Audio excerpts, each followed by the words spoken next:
Predpokladám, že sa vám občas prihodia také situácie, kedy vaše myšlienky vás začnú úplne spochybňovať. Napríklad, ty to nedokážeš, to sa nedá, ty si úplne neschopná. A pochytí vás taký záchvat sebadeštrukcie a seba spochybňovania. A máte pocit, že sa z toho nedostanete už von.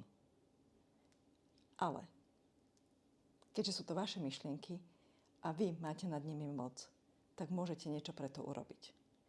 Na začiatok si treba uvedomiť, že myšlienky sa snažia vás ovládnuť. Ako druhý krok je, že pomôžete cez telo, buď fyziologickým povzdychom, to je, že sa nadýchnete, dodýchnete, zhlboka vydýchnete. Alebo predĺžite jednoducho výdych o kúsok a chvíľočku tak dýchate. A potom spravíte tzv. Vrstvenie. Že na tú vrstvu tých myšlienok, ktoré vám tam chodia, aká som neschopná, ako to nezvládnem, ako to nepôjde, dáte novú vrstvu myšlienok a tá vrstva myšlienok bude asi takáto.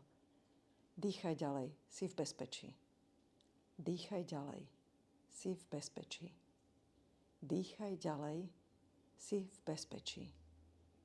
A zrazu sa môže stať, že sa úplne ukludníte a táto nová vrstva myšlienok vám pomôže zvládnuť celú situáciu.